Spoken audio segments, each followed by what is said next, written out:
Your man, Louie T. Welcome to the Command Post Live. You know what it is. Post up.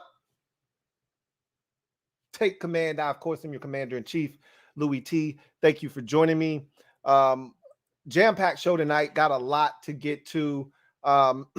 Washington signed another offensive lineman as they continue to build depth along the offensive and defensive lines, as we've seen them make two moves on the corresponding sides of the trenches. Washington is a team that is very intriguing with some of the things that they could potentially do in the draft, because you're kind of in no man's land when you sit there at 16. A lot of things are going to happen in front of them. Obviously, that's going to dictate what they ultimately do. We'll see what happens. You know, mock drafts are starting to percolate now as we get closer and closer to April. My mock draft is going to be on the horizon soon. I'm going to try to put it out a little bit earlier this year than I have in the past couple of years. I think I'm going to try to put mine out early April, which at this point, I don't really care about being right anymore. I used to really care about trying to be right, which is why I used to put it out so late. I don't really give a damn about that anymore. It's more entertainment value at this point.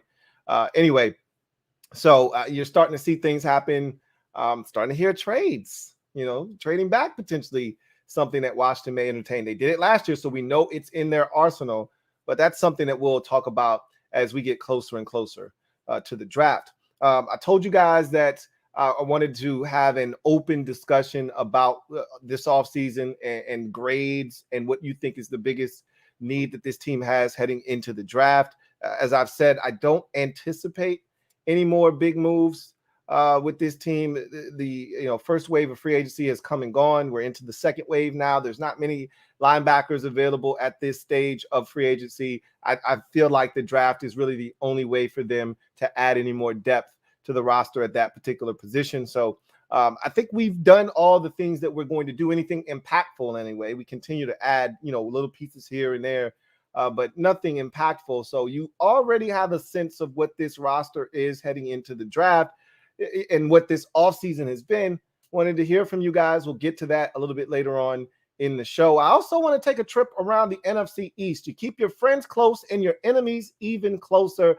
This division has been very busy. It was the best division in all of football last season, sending 3 teams to the playoffs and having all 3 teams advance to the divisional round. The only division to be able to lay claim to that. Unfortunately, we were not a part of that discussion, which sickens me, because all of the division should have made the playoffs last year, not just 3 out of the 4 teams. That said, I feel like each and every single team has made moves to position themselves, not necessarily gotten better. I can't wholeheartedly say the Eagles have gotten better, but they haven't gotten significantly worse, and they've got draft capital, and they've got some guys that they put on ice from last year's draft. So the Eagles aren't as bad as you may think. I don't know if they'll be as good as they were last year. They're not sneaking up on anybody this year, okay? And they're not playing the schedule they played last year. And so I don't think they'll be 14-3 this coming year. However, I think they're still a damn good football team, and I don't think that they've kind of let their foot off the gas per se with the moves that have been made. And so the Giants have gotten significantly better. I'd say they've taken the biggest step forward of any team in the division. And then the Cowboys, I think they're going for it this year. If you look at the moves that they've made, I don't know if it's going to work, but they're definitely going for it this year. That is for certain. So we'll talk about the division, all the moves that have been made, where we sit in all of this. And I'll also just tell you this. Next week is going to be crazy here on the Louie T Network. So I'm going to have right now, tentatively, mark your calendars, okay? And I'll remind you of this either throughout the night, or obviously I'll be promoting these things all next week. But Wednesday of next week, I'm going to have Rico, and Ed on the show. We're going to talk Commanders football, where they feel this team is, what they have liked about the offseason, disliked about the offseason, what do they think is the direction of this team heading into the draft, how do they feel about Sam Howell, XYZ. We'll get into all things Commanders. We'll even talk a little bit of the owner situation, which, I try to stay out of because, again, it's going to happen, but everyone wants to speculate. Oh, this guy bought it for $6 billion. We don't know anything. We just had another buyer, a potential buyer, right? A potential bidder on the team just tore the facilities just yesterday. Like, everyone wants to, be the first to know something. Just let the shit play out, okay? He's cleaned out his office. He's getting the hell out of here. Just let the shit play out. So, you waited this long. It's not going to kill you to wait another month, okay? But we'll talk about all that stuff. So that's going to be Wednesday night. The following night, on Thursday, you asked, you shall receive NFC East Super Friends Roundtable stream on Thursday night next week. So next week is going to be crazy here on the Louie T Network. So I'm looking forward to bringing all those things to you guys. And it's going to be lit next week. So we're going to end March with a bang here on the Louie T Network and send us right into a massive April with everything pretty much being on the table. So, my bad, guys.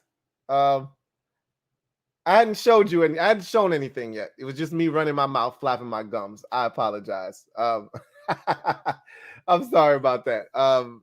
I truly do apologize for that. I hope y'all could hear me though, right? Y'all could hear everything I was saying, correct? I hope that's the case. I'll be looking. Y'all can hear me, right? Somebody just put it in the comment section. Yeah, I can hear you. I hope I don't have to repeat everything I just said because I was literally talking for the last 3 to 5 minutes. So, okay, great. All right. Sorry about that, guys. Sorry about that. So with that said, I'm glad because I was about to get into some visuals and it would have sucked if you couldn't see me because you would have missed what I was talking about. But now that that is out of the way, let's get into tonight's show. And I want to start first by talking about the signing that we had today. Trenton Scott, former Pittsburgh Steelers offensive lineman. Let's talk about his timeline. Let's take a look at what Washington just did today. So Washington adds another offensive lineman. We knew they were going to be very aggressive. I told you at least. Very aggressive in free agency, attacking the offensive line. It was something that we expected and anticipated heading into free agency because the offensive line was such a problem a season ago. Thus, they haven't done anything necessarily earth-shattering, right? Nothing that necessarily moves the needle in terms of, oh, we definitely got a guy. I feel good about Andrew Wiley, but I'd be lying to you if I said I felt great about Andrew Wiley.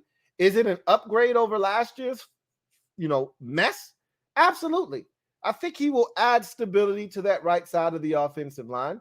Not that the right tackle position was a mess last year. Really, after we dealt with the injuries, specifically Sam Cosmi, and we just stuck Cornelius Lucas out there, it was pretty much solid. We didn't have too many. The guards in the interior of the offensive line was where the real issue was. But what Wiley essentially does, if he can just give us what Cornelius Lucas gave us, is he'll stabilize right tackle and allow Cosmi to just be, in the guard position. And I contend that Wiley's a better guard than tackle personally, but he's been at tackle the last 2 years. And he's getting better. The more you do something, the better you get at it. So interior-wise is where we need to focus. Trenton Scott is more of a tackle than he is a guard, but he can play guard. But he's more of a tackle. That's what he's played the last few years. So undrafted offensive lineman out of Grambling State, 2018, breaks into the league with the Chargers, who, cut him after the 53-man cut down. He is then brought back onto the roster, and he actually plays, some significant snaps for them that first year. They bring him back the next year as well, plays again, actually went into the season as the starter, started roughly half of the games for them, and played in every single game. Then he ended up on waivers, then ended up in Carolina. Panthers had him for a year. Then he ended up in Pittsburgh last year. Had some starts for the Steelers last year as well. 8 at tackle, 1 at guard. And then now he's a Washington Commander. So I have no issues with a guy with starting experience in this league. Bring him in, bring him on board. Let's see what he's got. I don't think he's ultimately going to, do much to, fortify anything. I don't think he's beating anybody out. He's not taking anybody's job per se, but you throw him in the mix. You see what you've got. Who's to say that he doesn't take Cornelius Lucas' spot on this roster as the swing tackle? They're not keeping 4 tackles on game days, right? They may keep 4 tackles overall on the roster when the roster's done, but they're not keeping, 4 tackles on game day. They're keeping 3, right? And you'll have a guy like Sam Cosmi as an emergency. If somebody has to go out to tackle, Sam Cosmi would be able to do it, right? So I think he's going to come in, compete for that swing tackle position, push Cornelius Lucas. Remember, Luke only has 1 year left on his deal, right? So there are no guarantees there. If Trenton Scott comes in here, plays better than Cornelius Lucas. Now, here's the thing I can't confirm. Can he play both right and the left tackle? I would assume so, but I've heard from a lot of guys that have played the tackle position, it's not just as easy as just, switching sides and what hand you use to punch and what foot you use to kick step and all that stuff. It's a big adjustment. Everything flips and is mirrored on the opposite side. I don't know if he can do that. Cornelius Lucas, we know, can play both sides if need be. So I much like I felt about Abdullah Anderson, who we signed last week on the defensive line. I think this is another guy you bring in here, you throw into the mix, you see what he's got, you see if he outperforms someone that was on the fringe of the roster and maybe beat someone out, or, as I said with Abdullah Anderson last week, who knows? You could keep an extra defensive lineman. Maybe he's that impressive. You feel that good about him. Keep in mind, on the defensive line, we've got 2 guys coming off of major injuries. All right. You've got Fedarian Mathis coming off of a major injury to his knee. Right. And then you've got John Ridgway coming off of a pec injury, a torn pec. So you got 2 guys coming off of surgery. You're not sure if they're going to be ready for the start of the season. You think they're going to be ready, but you can't be 100% certain. It's always good to have another guy just in case. And maybe he impresses. We didn't think Amani Rodgers was going to make the team last year. Injuries hit.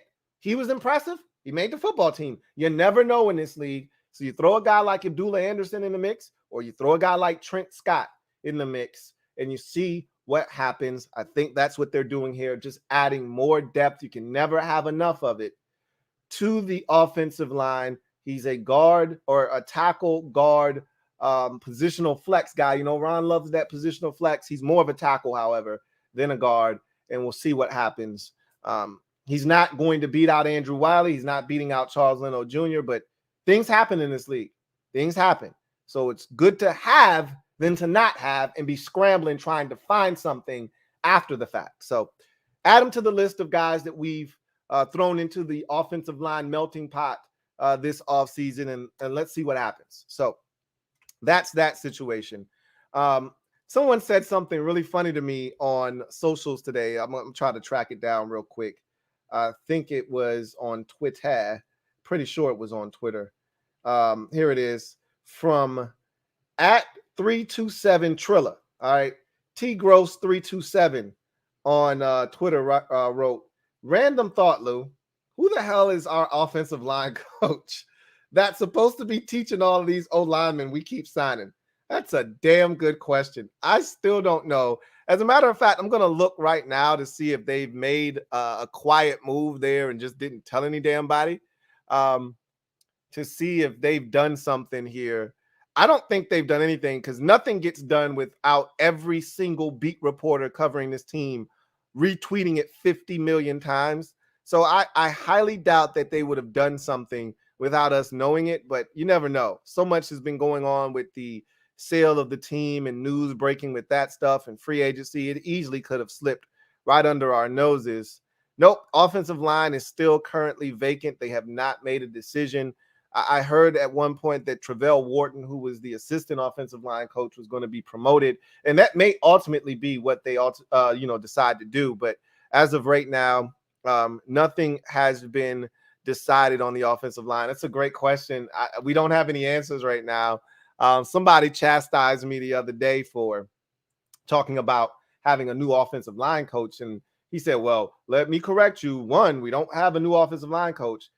We're going to. So what difference does it make? I can say that they shuffled around the deck and we got a new offensive line coach. He's not here yet, or maybe he is, and they just haven't promoted him yet. But it's not going to be the guy that it was last year. We do know that. So it's going to be new either way. But I don't know who that person is yet. Great question. And I hope he's good, whomever he is, because we damn sure are giving him a lot to work with. And when I say a lot, I'm not talking about like quality necessarily. We're giving him quantity. Okay. Figure this shit out. All right. We're going to give you 27 guys, pick the best 5 to start, and then give me another 5 that I can trust, and let's go to war. So let's see what ultimately happens with these offensive linemen. But that's funny, T. Gross. I have no idea who they're going to have as the offensive line coach this year. Anyway, I digress. So I wanted to start tonight's show talking about Hard Knocks real quick, because I know I'll forget. If I don't bring it up now, then I won't remember later, and I'll end up having another show where I meant to talk about it, but I don't.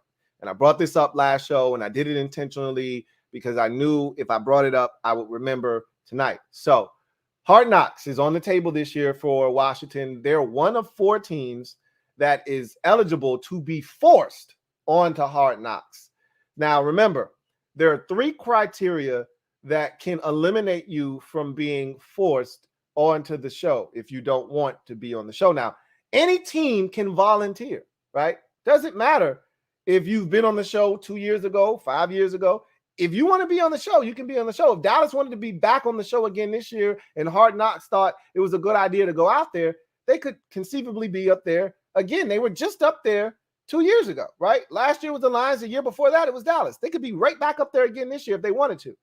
More likely than not, they don't want to do that again. However, 3 criteria that you have to meet in order to not be in the pool of teams that can be forced onto Hard Knocks. Number 1, a brand new head coach. If you got a new head coach, they're not going to bother you with cameras and trying to get, all of this stuff set up and really just being in your space. As a new coach, you've already got enough on your plate as is. You're not looking for any more responsibility, even though most people that I've heard, and most teams and coaching staffs that I've heard talk about Hard Knocks said it was very, kind of out of the way. It wasn't as intrusive as you would think, but it is still Hard Knocks. There's still cameras everywhere.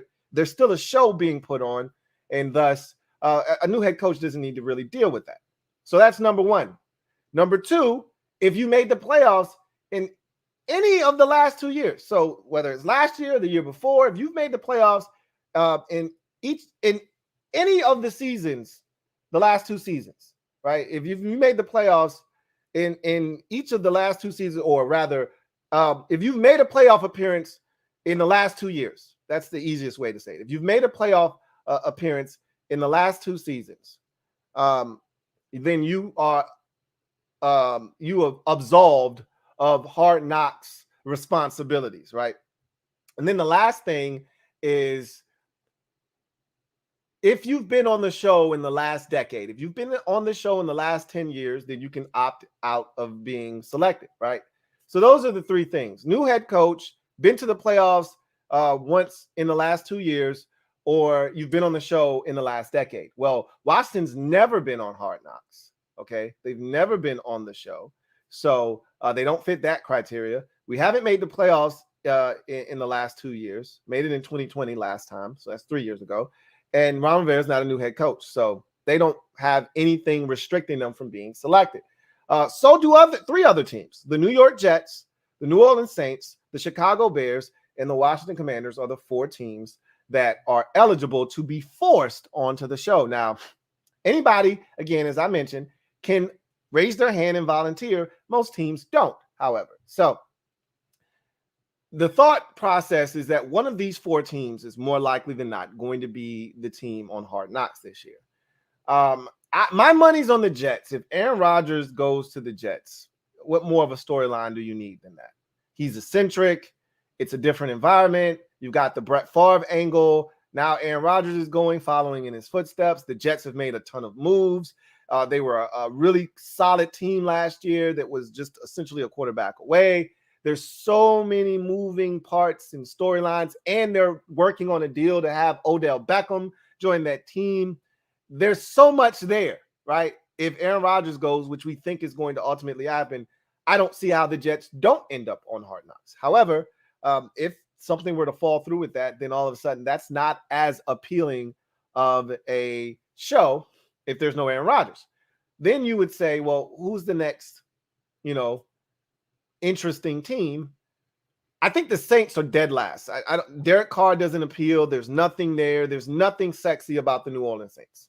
So I would just go ahead and rule out the Saints right now. The Bears, very interesting. You got a young quarterback in Justin Fields. You got a bunch of draft capital. You just make this big trade. You got a second-year head coach, second-year general manager, a lot of moving parts. Totally understand if they feel like, hey, why not go to Chicago and do the Bears, right? They could easily be a team that you decide to go and film.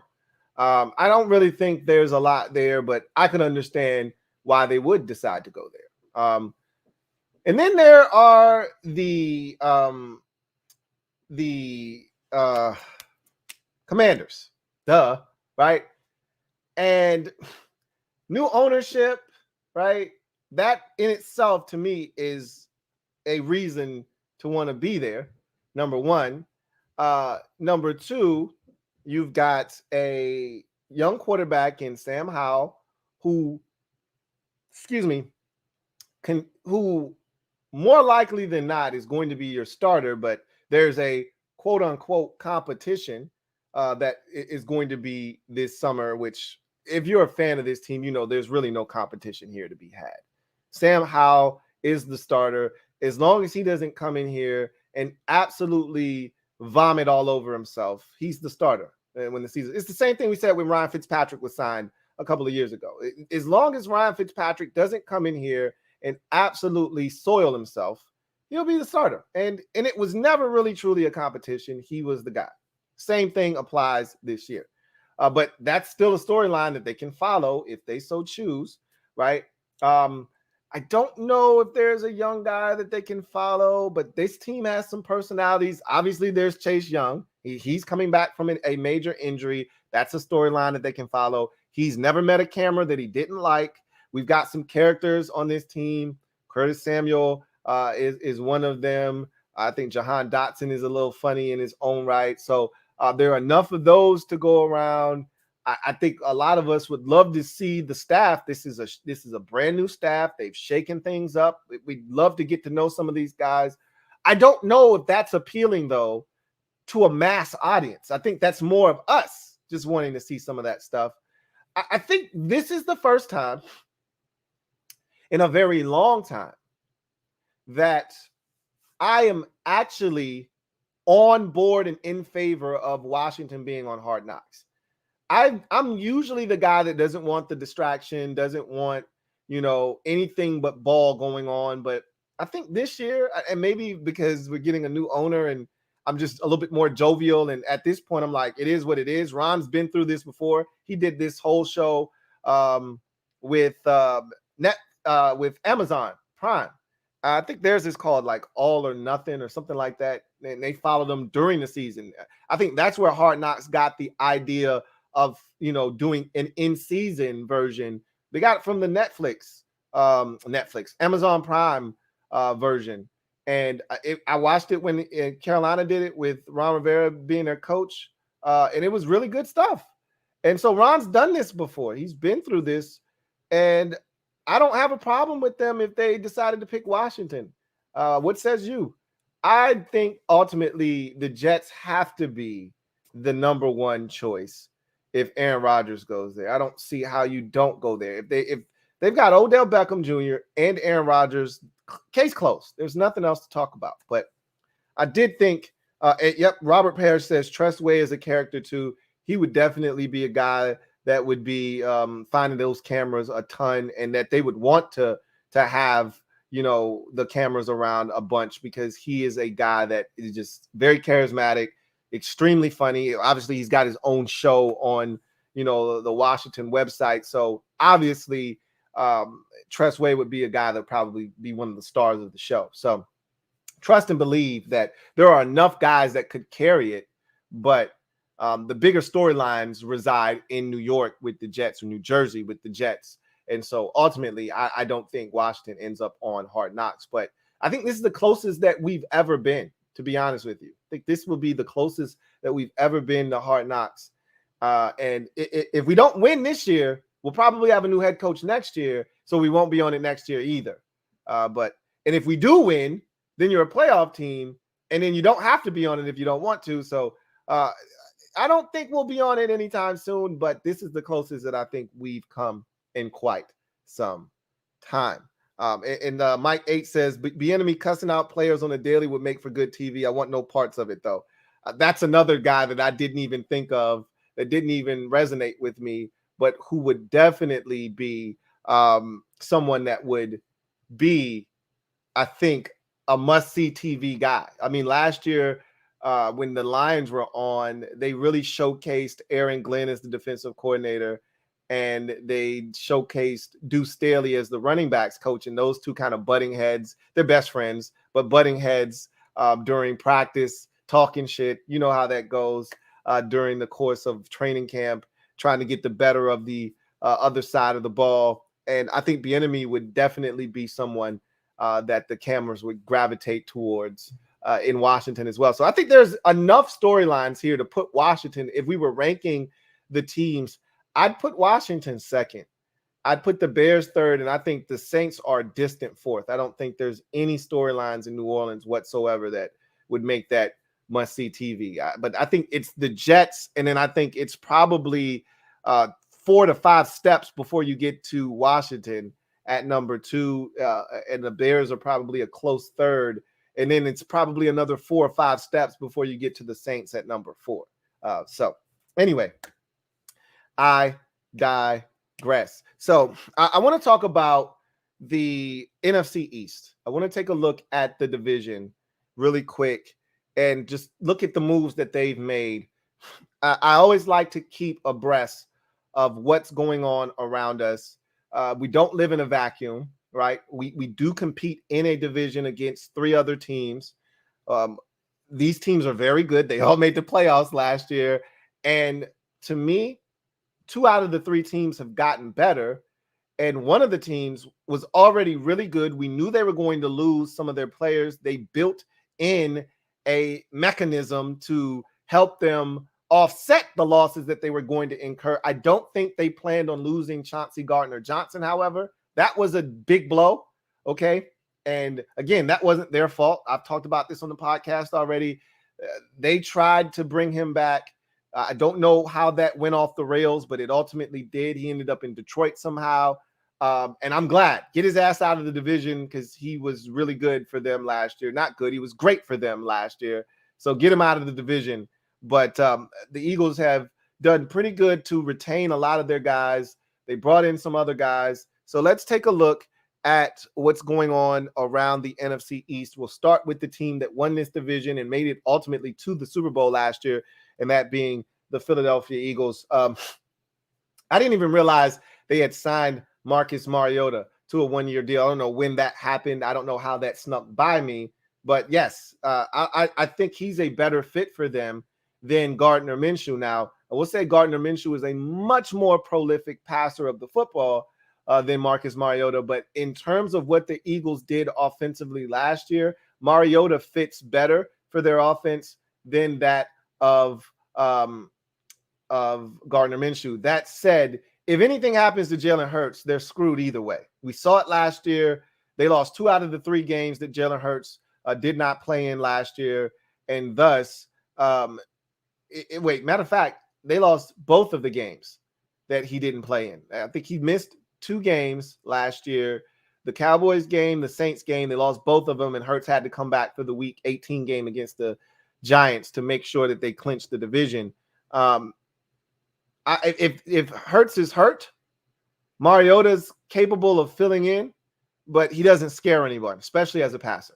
So while he's solid as a runner, he doesn't scare anyone with his arm. That said, with the playmakers that they put on the field, he didn't have to do much. Mariota can throw a slant last time I checked. So I think that's a solid signing for them there. Rashad Penny signs a 1-year deal in Philadelphia. They moved on from Miles Sanders. He signed a 4-year deal in Carolina. I'm actually less afraid of Rashad Penny than Miles Sanders. However, I will say Rashad Penny is a home run threat. You know, if you can create space, which we know this Eagles offensive line is very capable of doing, you can create the space. He can do the rest. So he's really good when healthy, and that's been the problem throughout his career in Seattle. Not able to stay healthy, but there was a stretch in Seattle where he was one of the best backs in football from a production standpoint. You go back to the end of the 2021 season and the beginning of the 2022 season, he was on a massive tear before getting injured. So Penny is a guy that you have to look out for. If he's healthy, he's going to fit right in Philadelphia. That's a really solid signing. And they don't have to be done. It's only a 1-year deal. They could draft Bijan Robinson, right? That's not out of the realm of possibility. The assumption at 10 was they're going to take a corner. Well, after bringing back both of your starting corners, that all of a sudden isn't as big of a need as it once was perceived to be. They could take Bijan Robinson, right? So don't rule that out. They bring back Boston Scott on a 1-year deal. Jason Kelce is massive because I thought he was going to retire, made it to the Super Bowl, lost to his brother. You know, it'd be a cool story to say my final NFL game, I played against my bro, and we lost, but I had a bunch of fun playing and competing against my brother. Not the case. He's not done with football. He's enjoying himself. Last year was probably a lot of fun. When you win and you win big like the Eagles did last year, it's easy to say, you know what? I don't mind doing that again. And he's still one of the best centers in football. Him coming back is huge for the Eagles up front. I was hoping that he would carry his ass into retirement, off into the sunset, and continue to do the podcast. But I guess we'll have to wait another year potentially for that. Fletcher Cox is back. I don't really mind him being back, honestly. Fletcher Cox is still solid, but he's not the guy that he once was. Javon Hargrave was the real havoc wreaker inside, and Fletcher Cox really ate off of that. He's not the dominant force that he once was. He's in the old folks' home with the other defensive tackles that they brought in last year, Linval Joseph and Ndamukong Suh. That's cool. If they want to wheel him out there in a wheelchair and have him give them 60% of the snaps on a weekly basis, by all means, knock yourself out. I don't mind him being back. Brandon Graham was really solid for them last year. I thank Brandon Graham for clinching the win on Monday night with the dumb hit on Taylor Heineke when he was taking a knee. I always have a soft spot for Brandon Graham. He's solid, but again, not a guy that really scares me. The guys that scared me up front, they still have one. And Josh Sweat, he's really good, and he always kicks our ass. And Javon Hargrave, those are the two that really scare me. I used to be afraid of Fletcher Cox, not any longer. And Brandon Graham is really solid. He doesn't move the needle for me. The other guy, I shouldn't say this because Hassan Reddick kicked our ass last year as well. He's another guy that moves the needle. And so they still have guys that move the needle. Okay, they did lose some stuff, but they still have guys that are needle movers. Neither one of those guys are needle movers for me personally. Now, Graham is still good, had double-digit sacks last year. He's no pushover. He's no, he's not just any, regular sliced bread, right? He's extravagant still, just doesn't scare me. So I'm good with him being back.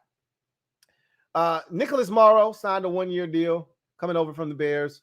James Bradbury back on a 3-year, $38 million deal. I didn't think he would be back. I thought Slay would be back. I thought Bradbury would be on the move. And the assumption was they'll just draft a guy at 10. Then they signed Bradbury back. And then they said Slay was gone. So I'm like, oh, okay. That's a bit of a change. And if Bradbury's your best corner, hey, we eating good out here in the neighborhood, right? We about to eat good. This is going to be fun this year. because ain't nobody afraid of James Bradberry by himself. You make Bradberry your number 2, now you got something. Bradberry's your number 1. Oh, we about to go have some fun.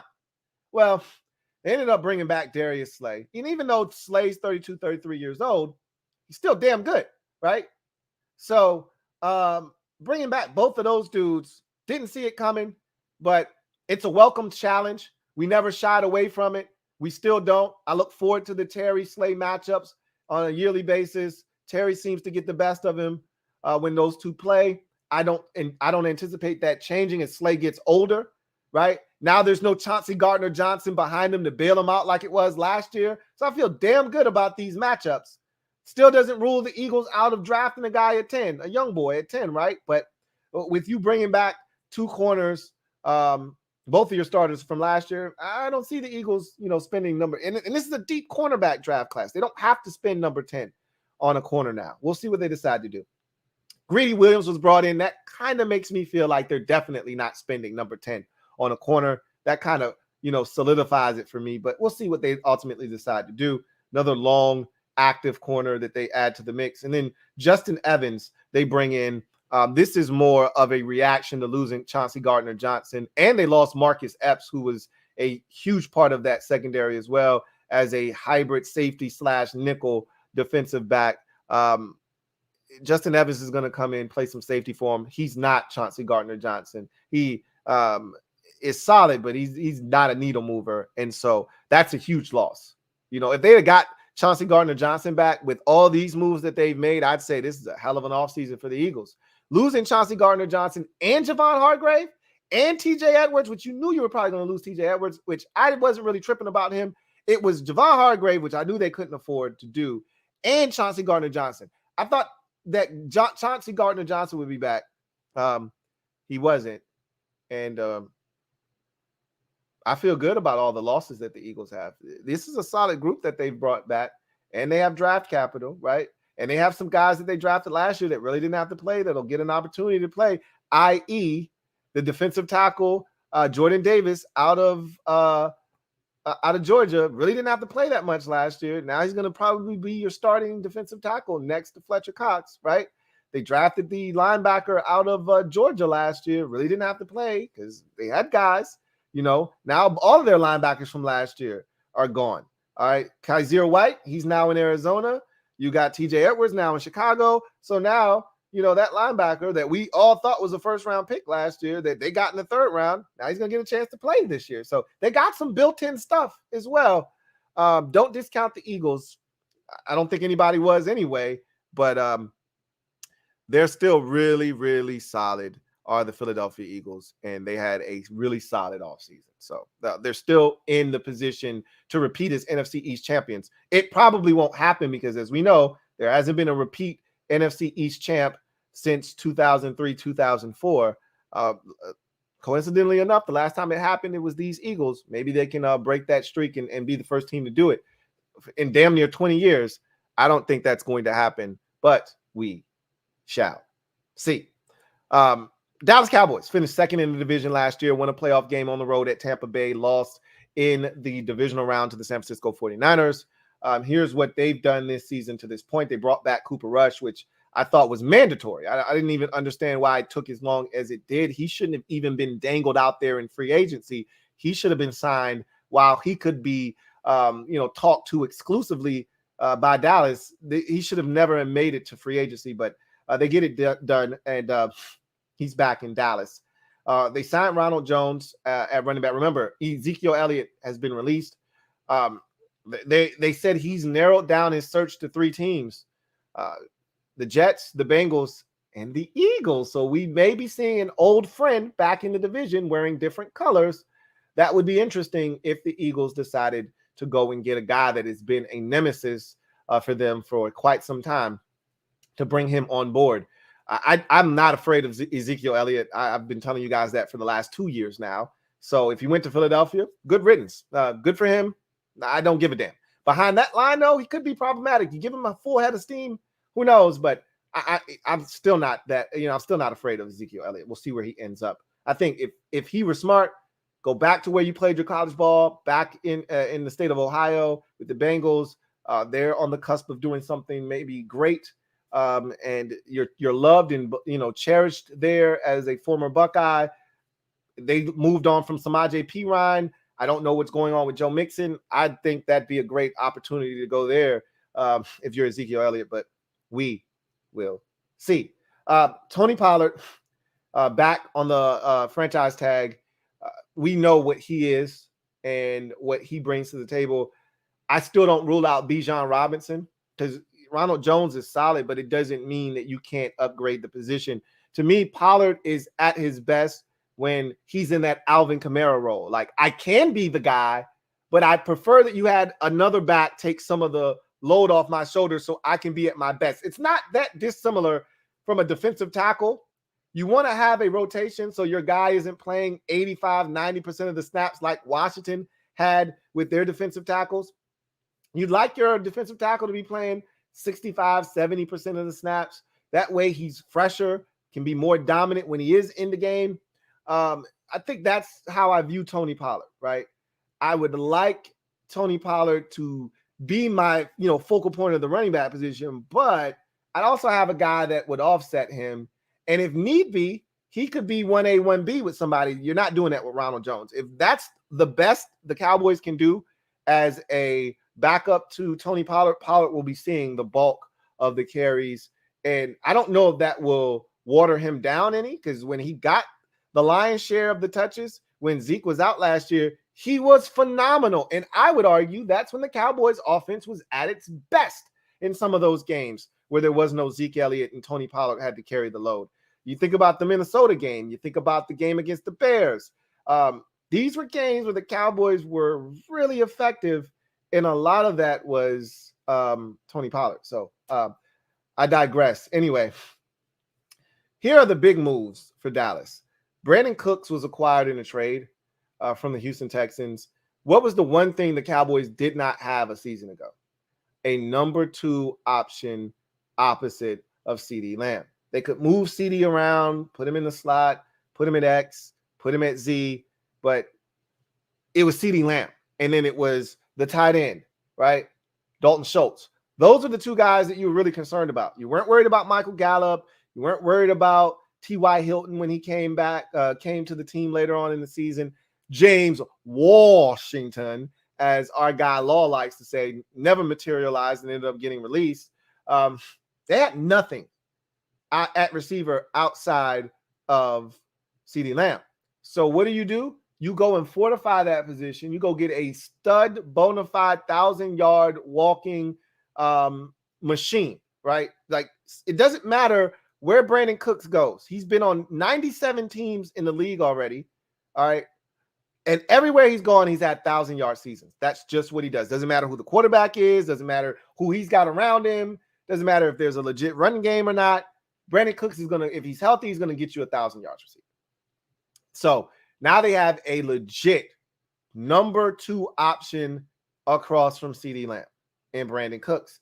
And I think Michael Gallup is going to actually be healthy this year. So they may go from only having 1 receiver to 3, just like that. So I think this is a huge move by the Cowboys here.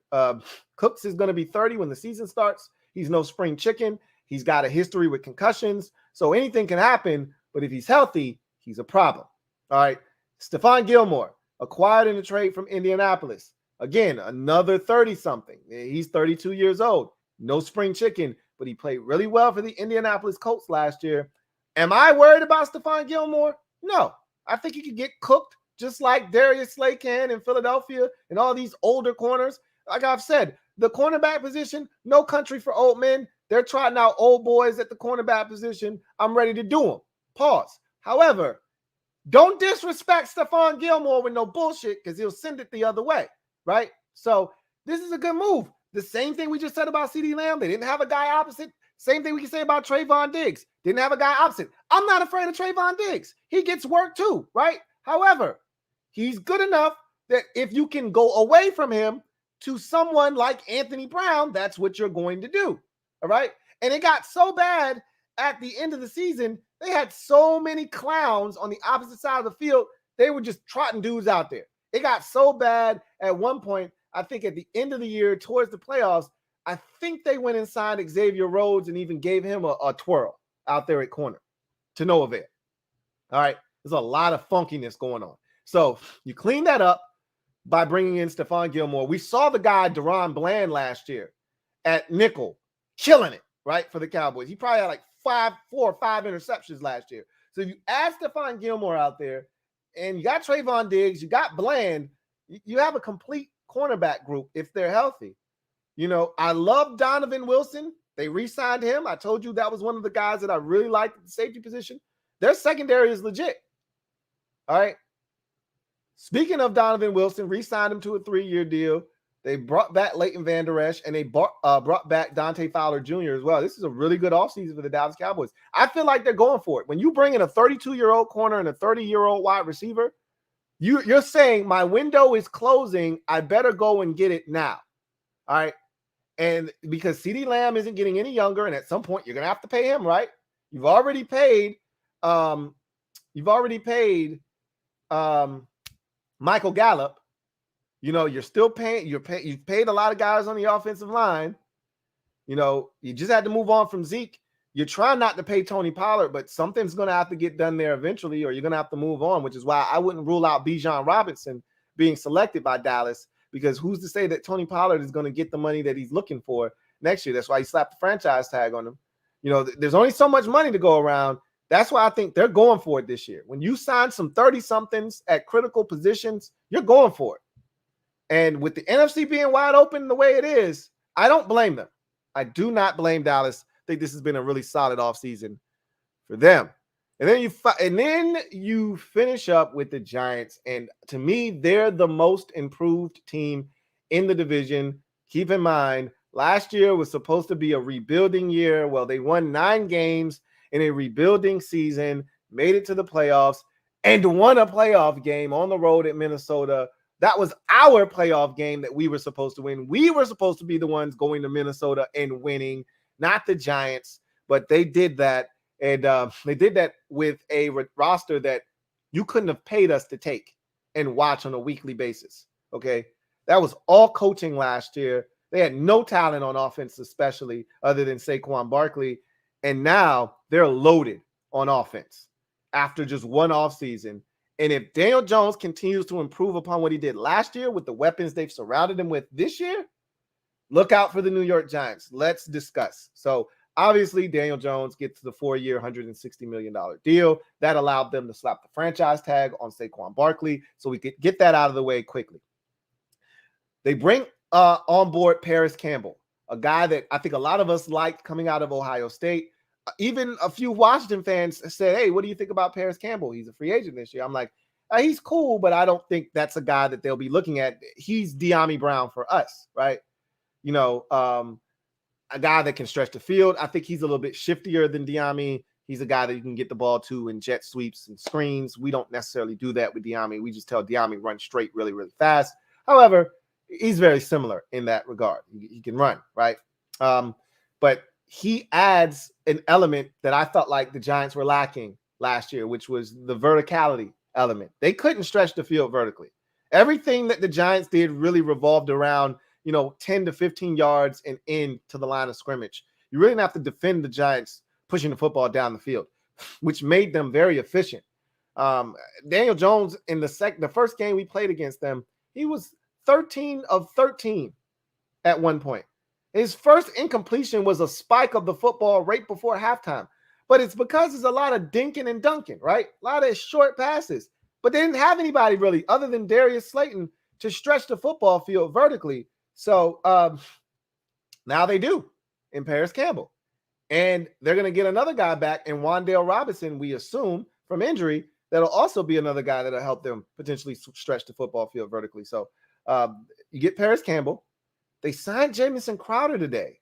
Like, damn, that's a really good move inside. JC Ice can still get open, sit down, and help you. He's not what he once was when he was in Washington. I don't think he ever materialized to what the Bills thought they were going to get out of him last year. But he was really solid for the Jets a couple of years ago. So he can still play, Ken Jamison Crowder. And that's a good move. He's a very friendly target for a quarterback. Sterling Shepard's coming back. If he can stay healthy, he's a solid receiver, but that's always been his problem. Darius Slayton coming back, so more familiarity there. Another guy that can stretch the field vertically. But here's the big move here. Darren Waller coming over. It just ties everything in together because they still don't have a number one receiver. You know, with all the moves that they've made, they still don't have a guy that you line up against Darius Slay and say, hey, go win. Or line up against, Stephon Gilmore or Trayvon Diggs and say, hey, go win a one-on-one matchup. They don't have a guy. There's no A.J. Brown. There's no Terry McLaurin. There's no CeeDee Lamb on their squad. They're going to have to draft that guy. The prevailing thought is they're going to take Jackson Smith and Jigba out of Ohio State. He just ran his 40. It was impressive. He's got the moves. We know he can, similar to Chris Olave last year. He's one of those receivers that learned under former NFL wide receiver Brian Hartline, and they're a factory at Ohio State. I hope they don't get him, but that's where I think he ultimately lands, is in New York with the Giants. And that would give them their number one wide receiver, right? And it would give them a complete group. And then you add in Darren Waller to the mix, who is, if not the second best, the third best receiving tight end in the entire game. Obviously, Travis Kelce's number one, and I think Waller, with the down season last year, got overtaken by the tight end in Baltimore, Mark Andrews. But after Mark Andrews, you go straight to Darren Waller. No ifs, ands, or buts about it. Even with the down year, Waller, to me, is still the third best receiving tight end in all of football. You throw him in the mix with all these weapons. Daniel Jones loves throwing the football to the tight end. That's a hell of a move to get him for a third-round selection. With this deep tight end group, you weren't going to find a tight end with the skill set of a Darren Waller in the third round. You're just not. So that's a hell of a move, man.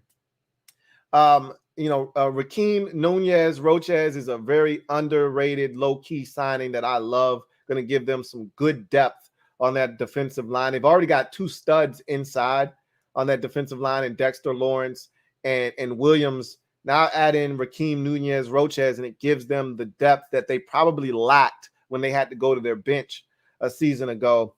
Jared Davis, depth at the linebacker position, but Bobby Okereke is a difference maker at the linebacker position. I loved him in Indianapolis. He's a ball magnet, always around the football, making plays.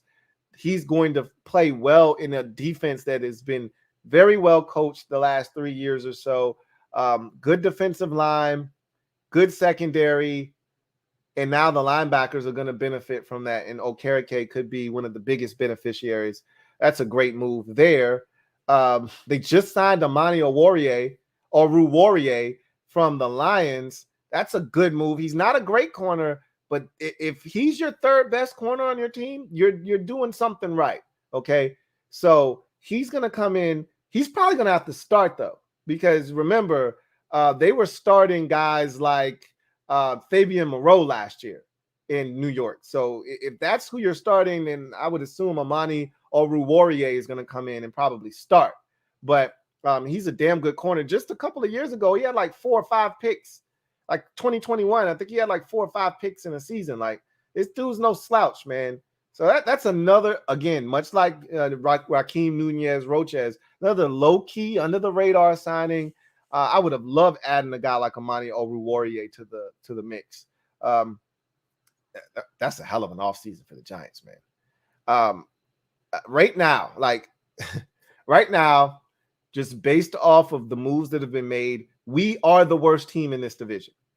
I know you don't want to hear that, but just based off the moves that everyone's made in the division, and I'm going off of what transpired last year and then what they've done this offseason.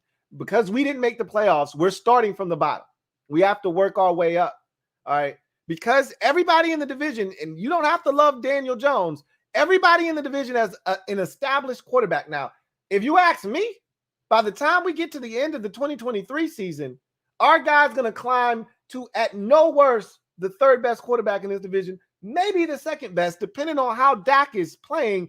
And I'm not ready to crown Jalen Hurts' ass yet after last year, even though that was some impressive shit, especially what he did culminating his performance throughout the regular season where he was an MVP candidate until he got injured with that Super Bowl performance, that's a hell of an exclamation point on what was a coming out party for Jalen Hurts.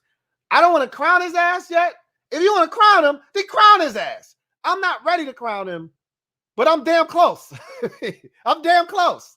All right. I know he's good. I do know that. I know he's not trash. I do know that now. And I do know he's the best quarterback in this division right now as we sit here today. But I'm not going to disrespect Dak like he's just minced meat. But Dak is playing like ass right now. He could easily be overtaken if he doesn't get his shit together. The Dak I saw last year, he can easily be leapfrogged by a guy like Sam Howell, who I have the utmost confidence in. You already know that. I don't have to tell you that. But we're the only team with a quarterback position that's not established. And we're the only team in the division that we don't necessarily know exactly what we're going to get out of our coaching staff. The Eagles know exactly what they're getting out of Nick Sirianni now. Again, they lost both of their coordinators, okay? So they still have to figure out what exactly it is they're going to get out of their defensive and offensive coordinators this year. But they got Nick Sirianni, and he's made it to the playoffs in each of his first 2 years as a head coach. So clearly he knows what the hell he's doing, and he has the pulse of his team. The Cowboys, I love the fact that they continue to keep their head coach employed, even though he's not terrible, Mike McCarthy, but he's not great either, right? But Dan Quinn is the problem. That defense is going to be good as long as he's there. And even if there's some shortcomings on offense, they can overcome them with Dan Quinn being their defensive coordinator. And so they're going to be well coached, are the Dallas Cowboys, whether we like it or not. They're going to be around because they're going to be well coached. And then there's the Giants. We saw that they're well coached last year, and that was without talent. Now they've got a bunch of it. What do you think is going to happen? Unless Daniel Jones regresses or Saquon Barkley gets injured again, if they're healthy and they're playing like they did last year with more talent, what do you think is going to transpire? We couldn't beat them when they had no talent. Now they've got a bunch of it. We're last in the division right now. Doesn't mean we have to stay there. And all the moves that we've made, what they say to me is that if our offensive line is fine, we feel like we're better on offense than everybody in the division. Maybe not Philadelphia, but we feel like we can compete with anybody in the division offensively if we can just fortify the offensive line. That's what the moves we've made thus far have said to me. Defensively, I think they're a little bit higher on the defense than they should be. I personally don't believe in this defense yet, okay? Because I told you the defense would be much improved last year because we were playing a schedule that would allow the defense to be more like the 2020 group that we saw than the 2021 group. That wasn't very good because we were playing better quarterbacks and better teams. Last year, we played a soft schedule. I told you the division would take advantage of that soft schedule, and they did. And last year, we played teams with lesser quarterbacks, i.e. the Texans with Davis Mills and the Colts with Sam Ehlinger and so forth and so forth.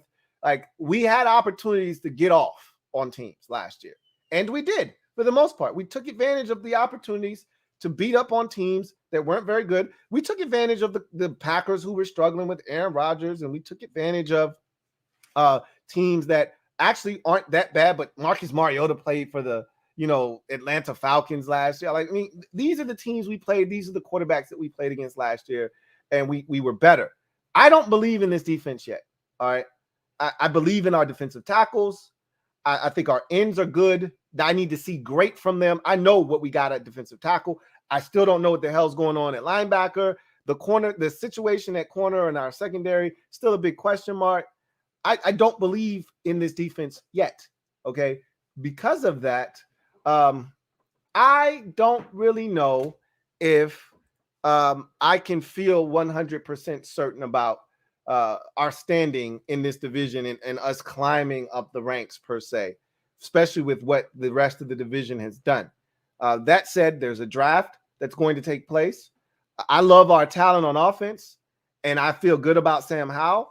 We still got to see what the hell happens with this offensive line, because last year I blindly trusted our offensive line coach to figure out 5 guys. Oh, you got rid of old Sheriff, and he wanted more money and he left for Jackson. Oh, you got rid of old Eric Flowers. Oh, you brought in 2 oldie but goodies from Carolina. You guys know them. You clean them up. We'll be fine.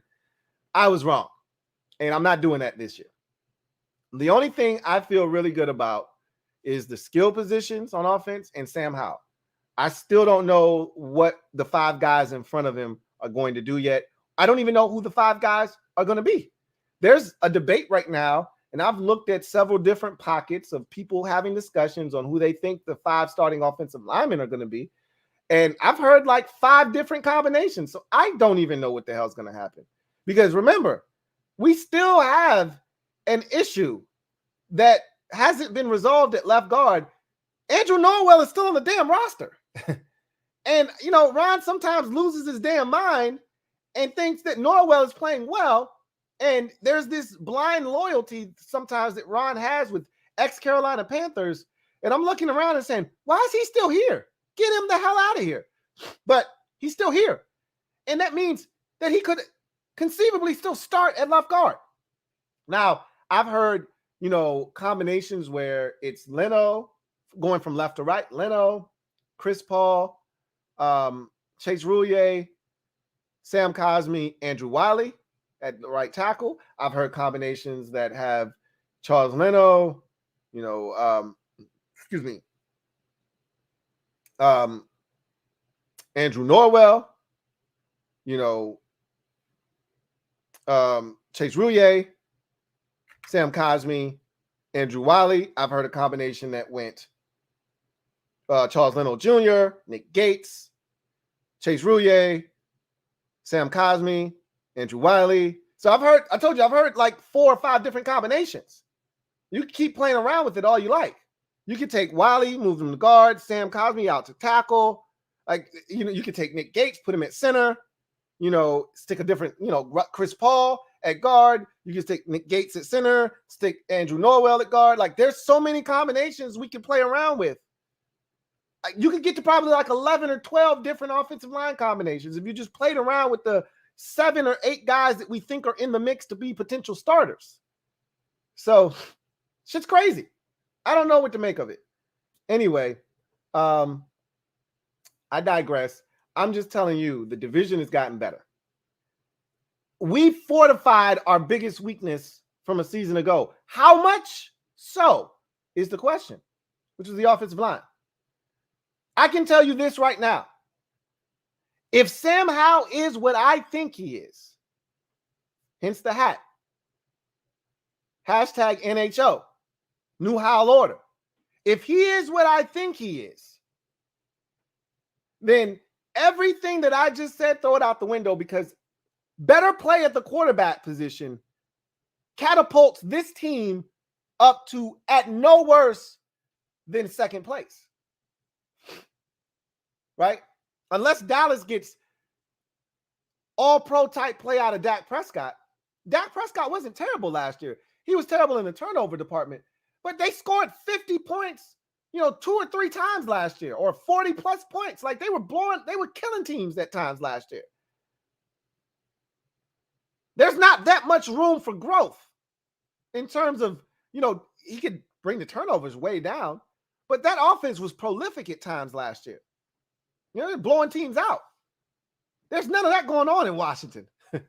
So if you get Sam Howell to play at a high level, if Eric Bieniemy is able to really transform this offense, if we're able to turn it, that catapults us up. Again, there's more room for growth in Washington than there is, to me, in Philadelphia or in Dallas. Now, the Giants have a ton of room for growth. So does Washington. Anything can happen, right? With those 2 teams in particular. But Philly maxed out their potential last year. That doesn't mean they can't win a Super Bowl this year. But their roster this year isn't going to be better than the roster was last year. I can assure you of that. Jordan Davis isn't going to be Javon Hargrave. And they don't have a Chauncey Gardner-Johnson on their roster. And they're not getting one in the draft either. So they're not going to be better. They're not going to find TJ Edwards just walking around amongst the guys in their locker room already. Like, they're not going to be better. Kaiser White isn't just going to just prance back into their locker room. Marcus Epps Very underrated for what he did for that defense last year. He's not coming back. They lost a bunch of stuff, specifically on defense, and they lost a huge part of what they did offensively with their offensive coordinator, Shane Steichen, going to Indianapolis as their new head coach. They lost a lot of stuff. I don't give a damn about their defensive coordinator. I actually wanted him to stay. They might actually get better from a schematic standpoint, but they got less talent. All right. So I don't think they're going up in Philadelphia. They can only come back down to earth. Dallas maybe can go up a little, but more likely than not, they can come back down a little bit. The Giants can shoot up. And if Sam Howell is what we think he can be, or what I think, I don't want to speak for any of you out there. If Sam Howell is what I think he can be, and his offensive line is fixed with the weapons that we have on offense at running back, and I think we may add to that at receiver, and I think we may add to that at tight end. I don't think they're going to add to that. But with just the stuff that we already have, I think this group, the sky's the limit. So, but there's still a lot of question marks. And I am not a believer in this defense quite yet. We did a lot of basic shit last year, and we got away with it. Aaron Rodgers said after the game when we played them, they didn't do anything that caused us problems. We dropped passes. I missed throws. We had miscommunication. All of that is true. We should not have beaten the Packers last year with the shit we did on defense. They just stunk. Drop passes. Rodgers missing open guys. They had a miscommunication on a fourth down. Rodgers had a wide open receiver for a touchdown. He threw it to the wrong guy. We don't do anything special on defense yet. Until the defensive ends start hunting, I know what I'm getting out of my Bama wall. And because of that, it gives me hope. But if Sweat and Young don't turn that shit up, you can't maximize what this defense is supposed to be. They've got to take it to another level. And if they do that, then this defense can be legit. Anyway, I digress. So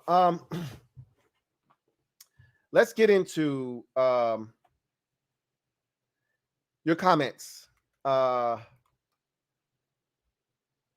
You guys had a lot to say, and I want to read some of these comments real quick, and then we'll get to the comment section of the night, and then we will move on. So I will pull up the comments from the video that I posted yesterday, and we'll read some of these. We won't read all of them, but we'll read some of them. All right. I want to start here with E-Man, who writes, so far, I would give this offseason grade for the Commanders of a B+. Bringing in Eric Bieniemy was a huge boost, and hopefully he solves our inefficiencies on offense. The biggest needs remain right now: cornerback, tight end, and linebacker. We need to get a cornerback in the first round. It's a deep tight end class, so we can definitely grab a good one in the second round.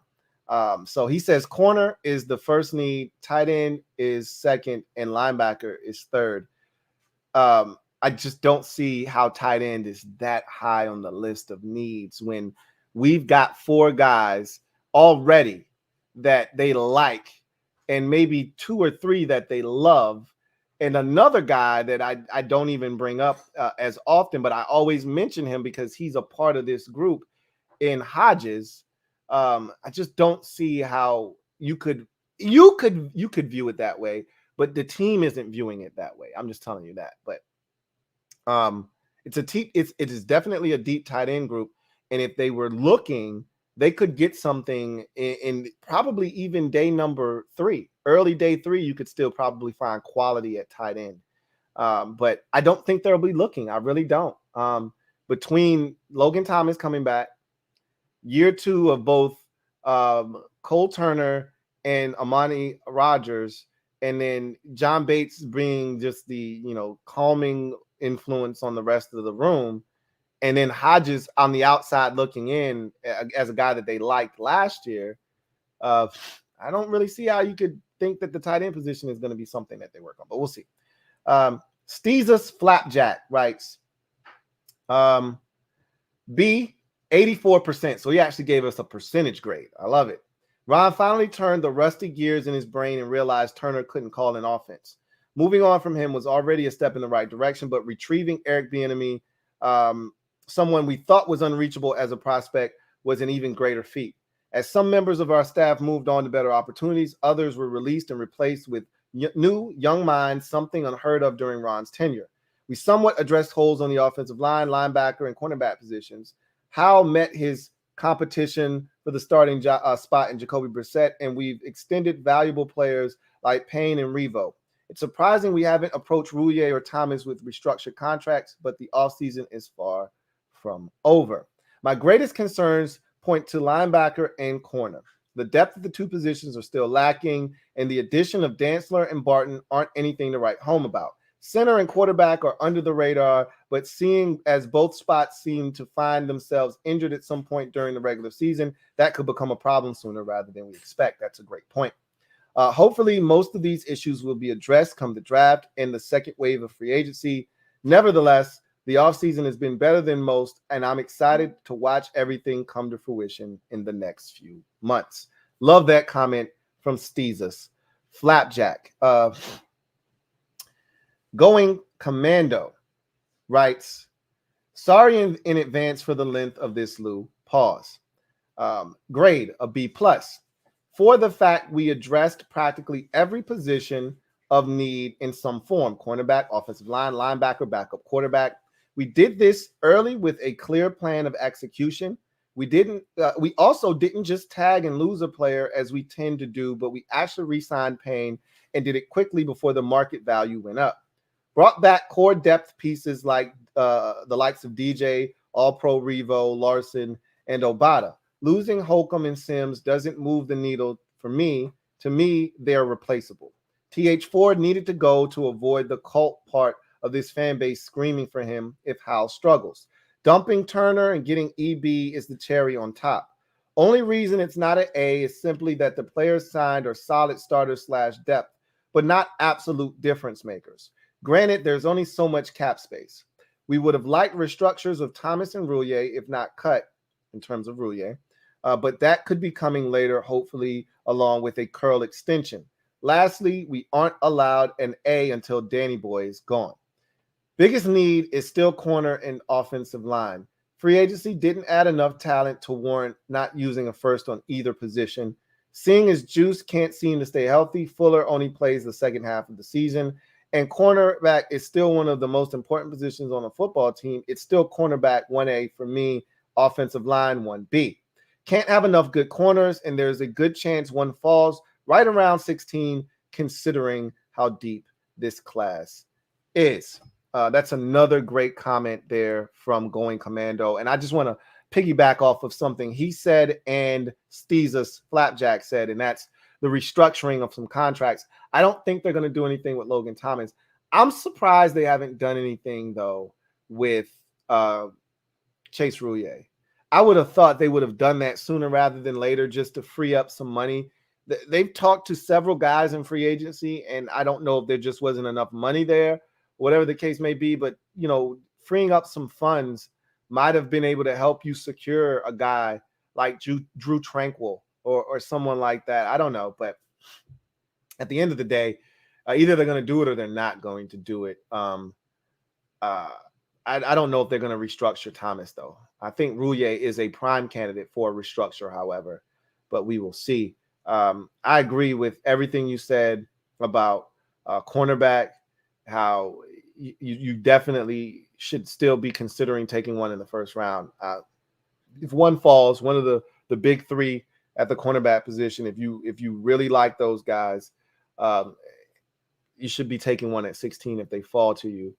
Last year, it was very dire. We did not have a third-round pick in what we thought was a super deep draft class, so they had to move back. And there were a number of players that I think they were interested in, but I think the one that they wanted wasn't there. They would have stayed at 11. I've already told you this. There was someone in the draft room that I know somebody who knows someone that works in the room who pretty much said that their number one receiver last year was the USC kid that the Falcons took 8 overall. Had he been there, I don't think they move away at 11. But because he was gone, they felt like, all right, Jahan Dotson is just as good as Chris Olave. We feel really good about moving back and still getting him, But Drake London was the one that if he's there isn't another guy with that kind of size that we feel really good about in this year's draft. We're going to take him because we lack size, right? We got Terry. We got guys that can run. We got Curtis Samuel. We got shifty guys. He would have offered us something that we don't have. And Ron's a sucker for big receivers. So that was the guy. But once he wasn't there, all right, we can move back. I think that's the case this year is they're going to be targeting one of those three corners because this isn't a great tackle draft. You're not like locked in at 16 and taking a tackle. And if one of those corners doesn't happen to be there, then you may have the license to say, hey, maybe we can get out of here. If somebody wants to come up, obviously it takes two to tango. Someone's going to have to want to come up to 16 to get something. But if the opportunity presents itself to move back because there are no corners there that are in your wheelhouse, maybe you move back. All right. So we'll see. Great comments, though, so far. Let's see. Ben Skill says, biggest need is a nickel corner. I want Brian Branch. Dude is a straight playmaker and will make a big impact immediately. Nickel is still a problem, definitely. Let's see. Chris Foster says, what up, Lou? Appreciate all you do. Keep doing your thing and keep taking command. I give us a C+ grade. I feel adding Jacoby Brissett was a great move just in case keeping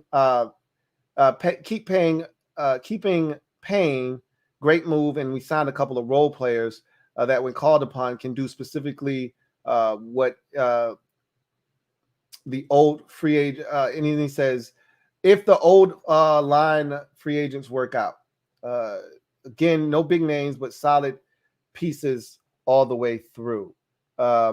Viscount writes,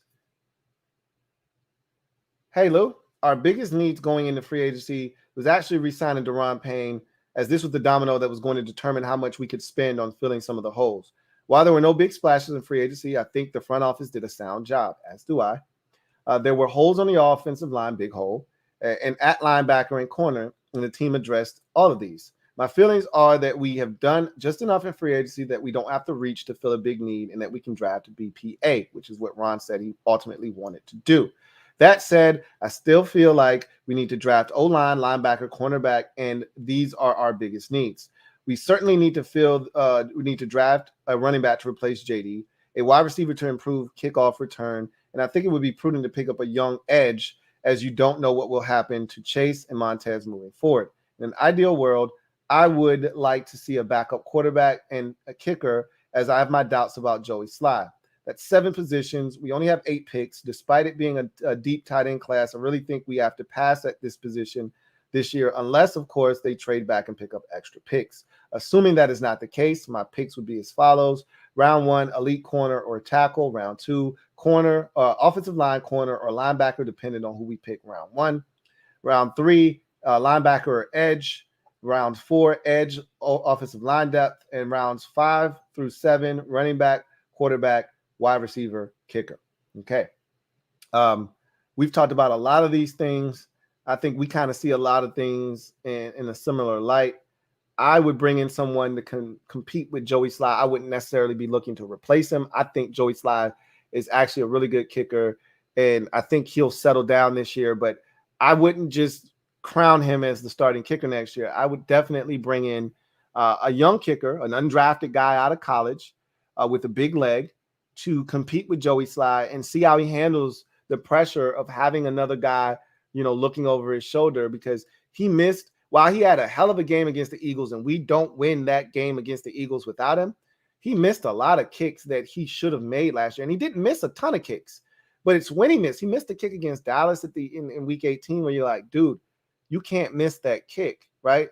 There are other games where he missed kicks and you're like, come on, bro. And he's missing some chippies too. So I don't know. I'd bring in someone. I don't know if I'm necessarily looking to replace him, but I would definitely bring in some competition. And if that guy outperformed Joey Sly, then it's deuces. You know what I'm saying? But I don't have a problem with anything that you said there.